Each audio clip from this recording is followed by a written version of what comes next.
So one element you need to be aware of when you're sourcing and exporting products, especially out of China, is HTS codes, which then determine what tariff rate your product gets when it gets imported into the US or Europe. This is also really critically important for understanding your ROI and your cash flow position when you select certain products.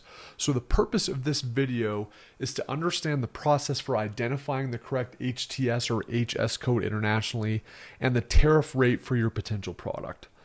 So one of the things, whether you like them or hate them, don't really care, this isn't a political course at all, was there was a big impact a couple years ago when the Trump tariffs came into effect.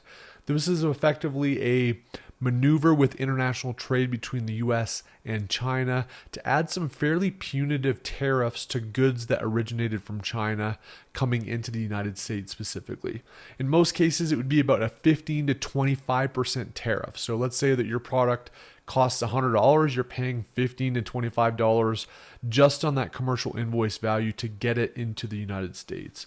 So that basically caused a ripple. Historically, tariffs were usually like 2 to 5% for most products, but that all really changed here over the last, 4 years during the Trump tariff that came into effect. The other thing that's happened, I would say, over the last 5 or so years, it's always been a law within the United States trade rules, but it's something called anti-dumping. And this is basically a super punitive tariff that is applied to goods where the US government believes that there's unfair trade practices taking place. So I'll use a couple examples. Actually, the Canadian lumber industry got hit by this because the Canadian government was subsidizing the lumber industry in Canada. So the US put a really punitive tariff on Canadian lumber. So that's like a domestic example. But in China, there was a couple big ones. I think it was one of the big mattress companies here in the US basically put something in the mattress industry in China. So basically now, if you want to import a mattress from China, which isn't going to be easy given the size of the things right now, I think it's something like a 200 or 300% tariff because it was determined that the mattress and even some small furniture industries had anti-dumping practices. And then the solar industry was another one. So the Chinese government put a lot of investment into green energy and put a lot of investment to subsidize factories to make solar panels. So any solar panels that came from China into the US had a 200+% tariff. So the real food for thought here is that if you've got an HTS code that correlates to anti-dumping, it's probably a no-fly zone to originate that product from the country where those anti-dumping tariffs are being applied, which is usually China. So with those red flags out of the way, a couple other things is tariffs are based on where the country of origin is for that particular product. And country of origin is determined by where there's substantial transformation that's taken place. So it's not always where most of the product was made. Sometimes where it saw substantial transformation may not have been in the country where a lot of it was made. So I'll give you an example. Let's say that you had most of a product being made in China, and then you ship that product to Mexico, and the fundamental function of that product was actually finished and completed in Mexico. It's possible that the country of origin could be Mexico, even if some or most of the product components actually originated from outside of Mexico. So just realize that the tariff is going to be based on the country of origin, and the country of origin is based on where it was substantially transformed. For most of us, that's just going to be China, right? We're not going to get into too many complex supply chain scenarios, but I just wanted that to be clear that tariffs are based on where the product originates from a manufacturing standpoint. So what we basically want to find out is where was it made and substantially transformed? In our case, our factories are typically going to be China. Then we want to determine what is the most relevant HTS code for the category if we're importing into the United States. If we're going international, it's going to be HS code, which is very similar to HTS code. And then we're also going to ask the question of, hey, is this really the right code, or is there a way for us to optimize this, legally optimize this such that we're not paying such a punitive tariff rate, especially if that tariff rate is like 25%, we may kind of try to see if there's alternatives. And I should also mention that if the product is less than $800 or the shipment is less than $800 in commercial value, there's zero duty. So if you're shipping samples or you're shipping a small batch that's less than $800, there's not going to be duty on that. So you don't need to worry about this stuff when you're kind of doing sample activities. Couple warnings too, I should say. Number one, if you adjust your HTS code from what it was originally when you started importing the product to later on, that can be a major red flag for customs, and they may actually flag your product for inspection when they see that. So if they see in their records, hey, these guys have actually changed their HTS code, especially if they changed it to a code that has a lower tariff rate, there's a high degree of possibility that they're going to pull it. So just be aware that you really kind of want to be thoughtful about this up front when you're creating a product, and you want to not change it a whole lot unless it really, really matters and you really can stand behind it legally. So you want to make sure that you're aware of that risk. The second is that there's some major fines for underreporting commercial value. And these can be retroactive to years back, and it can also be criminal, especially if you're based in the US. So I think a common practice, at least in the Amazon space, especially with a lot of foreign sellers, frankly, is let's say that I'm importing product that's $10,000, right? That was my factory cost in the product. They make the commercial invoice that they submit to customs $5,000. So they've effectively cut their tariff bill in half. The problem is that if that is ever caught and they pull bank records and they saw what you actually paid, there's a lot of ways that they can actually find out. That's a very, very serious legal matter. At a minimum, you're paying a whack load of fines, but there's also some criminal liability as well. So just be aware that this stuff it's not just fun and games, right? There's some serious consequences if you are nefarious with how you approach this and illegal of how you approach this. Then the final thing I should just note is that if you're doing any shenanigans or shortcuts to get a tweaked HTS code, or you're doing something with your commercial invoice value and you're comfortable with that risk, I'm not your dad, you do what you feel like you're comfortable doing, that's absolutely going to impact your exit value. I can speak from experience that when I sold my brand, one of the things that they looked at extensively was what was the HTS code for all the various products that were imported, and they pulled every single commercial invoice that was imported and they matched that up against the COGS that came out of the bank account. So if you're undervaluing commercial invoices to save money on tariffs and you think that that's your EBITDA, if the person buying you and your company finds out, they're going to factor that into their calculation, and it's probably going to impact how much they pay for your business, and it might be a red flag for them to even purchase it at all. So heed these warnings, be thoughtful about this stuff because it's pretty serious stuff. So the first stage that I recommend to identify an HS or HTS code, and frankly the one that I use 99% of the time, is you message your freight forwarder to get an estimated HTS code from them once you describe the product. And then they can also typically provide alternative or optimal options. So they might say, hey, Adam, we pulled your Golf push cart. Here's what we think the HTS code is, like letter of the law. The tariff is 18% on this one. However, you could argue that this HTS code could also be it, and that's 15%. Which one do you feel comfortable using? That's a typical scenario. So in my case, again, I use Forwarder 1 a lot, and we'll reference them a lot throughout this course. I basically just ping Kent, I think is the main contact over there. I'll be like, hey, Kent, I'm looking at this product. Can you let me know what you think the HTS code is? He gives me some options. We kind of have a dialogue about it and choose from there. That's going to be what most folks should do. So to become a freight forwarder, they all have to take courses on how to apply HTS codes. They're way more knowledgeable at this stuff than the layman, so I tend to defer to them on that. Another stage or option is really to evaluate your own options. So if you go to hts.usitc.gov, that's going to give a full list in the United States, at least, of all the HTS codes. So you can type in your product, and based on that search, it's going to give you some options on what the HTS code might be. Honestly and truly, through my career, I've imported a lot of stuff and hundreds of products. I had people on my team that used to do it for me, so I never had to do this stuff. So I don't really feel comfortable, honestly, walking through an example on how you can look at it. Like, that's over my head, frankly. It's out of my skill set. So I'm going to take a knee on actually how you do this. I'm sure there's YouTube videos if you kind of want to watch it. My recommendation is, unless you feel really, really comfortable and you study up on this stuff, and you find it fascinating and you want to do it on your own, go with that stage 1 option where you basically just work with your freight forwarder because they're really the experts in the space and can give you all the options. Another option, which I think is also definitely in the cards, especially if you've got a really kind of big product you're pursuing, right? So you think it's going to be a really high value. You might be placing an order for north of $20,000. You can actually hire an HTS consultant. This is John B. from Fiverr. He works for a freight forwarder, and you can hire him. He's $200 an hour, but I think for most he's $50 per HTS code lookup. So if you want to cross-reference from your freight forwarder, or you just want to go to him directly because you feel like it's a high stakes, high value product that you don't want to screw up and you want to get it right, you can hire John here.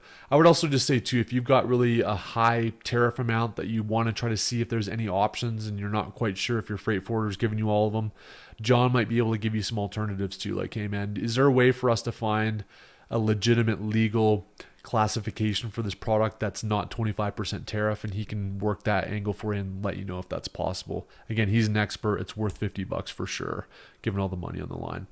Now, the other kind of ultimate stage on this is if you're not sure, or you want to kind of pursue a more aggressive option that's a lower tariff amount, you could actually pursue a binding ruling request with the US government. And it's, I think it's typically about a 4-week process. I think with COVID and stuff, they might have seen significant delays just because supply chains across the board and government agencies across the board seem to be delayed. But it was usually about a 4-week process. You submit a form, you describe the actual product, you show photos of the product, there's a description, all that fun stuff. And then you say, hey, we believe it's this HTS code. Can you conduct a binding ruling for me? Sometimes you need to ship that product in as well. To Customs Review, but this is a full-on legal stamp of approval. So once you get a binding ruling, it's permanent and it's done, and you don't have to really worry about it again.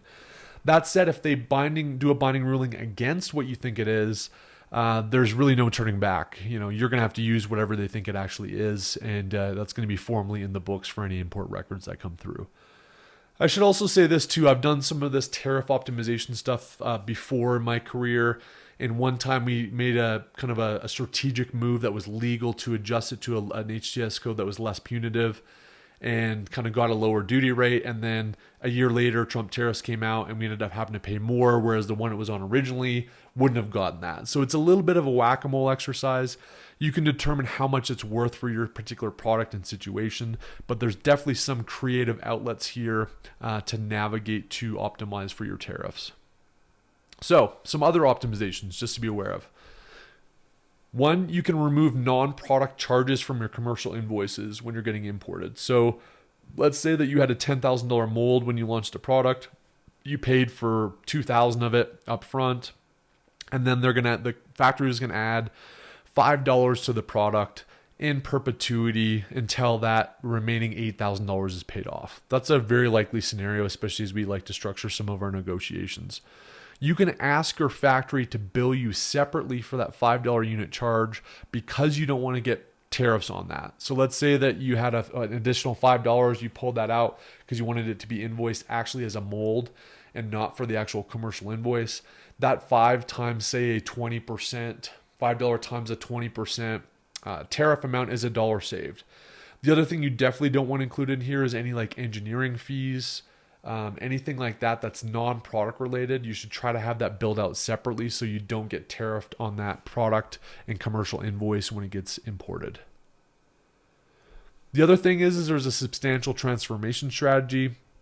Again, I don't think that 99% of the folks listening to this course are necessarily going to pursue this, but if you're importing millions of dollars worth of product a year, sometimes it may be worth looking at this as an option. And I've looked at this before on a product that we were importing $40 million a year. And the concept that we had was to basically make a lot of it in China, have it shipped to Mexico or Vietnam or Philippines or some country that doesn't have the punitive China tariffs, and do some of the substantial transformation that made the product function as it should in that final country, and then that final country has less tariffs. So you can look at that kind of approach I think if you've got a more sophisticated infrastructure and if you've got a really high spend on an item that's really punitive, and if you're going to save $1 million by pursuing it, it may be worth it for you. And in that case, I think similar trade win can be hired. I think that they can do an analysis and do a filing for about $5,000. So if you're ever looking at more sophisticated strategies like that, trade win's a good outlet, but substantial transformation kind of optimization is one strategy you can use. And then I should also just note that there's exclusion requests that you can also pursue. So let's say that you don't think that the tariff should apply to your product because it's for charity or it's for medical professionals, or there's some reason, compelling economic reason or social reason why you don't think that you should get a tariff. You can actually apply for exclusions to tariffs through the USTR. The other thing that's really cool about exclusions is that if one of your competitors in a particular category was granted an exclusion and it was broad enough such that it also describes your product, you can actually ride the coattails of that exclusion and avoid duties yourself. So I think it's definitely worth a little bit of research on the USTR.gov for your particular product. And you can just see, hey, has anybody been granted an exclusion from, say, a 301 duty or a Trump tariff or whatever the case is? And if it has, and it describes our product too, we could reference that legally when we import product to avoid duties. Again, this is a little bit more sophisticated, so I think somebody like a trade one is probably worth bringing in for that.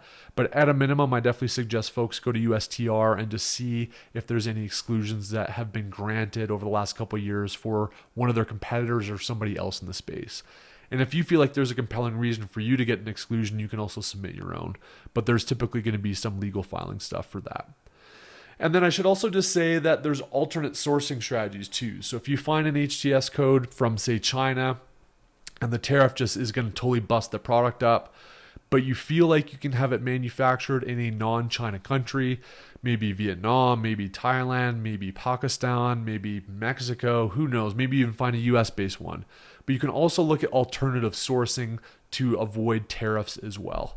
And then the final point I'll just say is that duty drawback can also be a nice way to get some money back. So let's say that you've imported $20,000 worth of product from China to the US and you paid a 20% tariff on that $20,000 worth of product when it entered the US. So you basically had a $4,000 bill on tariffs you had to pay. Now let's say that you put that went to your 3PL and then you actually shipped some of your product or half of your product up to Canada for Canada FBA. Let's say that you shipped, half of your units. You could actually file to have $2,000 or half of that duty actually refunded via a duty drawback. So anytime you've paid taxes for product that came into the US and then you ship it to Canada, to Europe, to somewhere else, you can actually apply to get that money back because it wasn't commercially sold in the United States. So there's something that's called the ACE portal. So if you go to ace.cbp.dhf.gov, you can kind of see what that's all about. Again, you may want to hire some professionals on this. There's some people that do it pretty inexpensively, but definitely look at that, especially if you're doing a significant number of exports from the United States to countries, so you can get those duties back that you paid originally. So that is the fun stuff. Burn some brain cells on cool HTS codes and tariffs. I know it's the funnest thing that we all wanted to do when we decided to sell on Amazon. But it's important stuff, and if you're smart about it and you're operationally sophisticated about it, you can save a significant amount of money. I've saved millions of dollars with some of these optimizations and strategies in my career. Hope it was helpful. That's it for tariffs.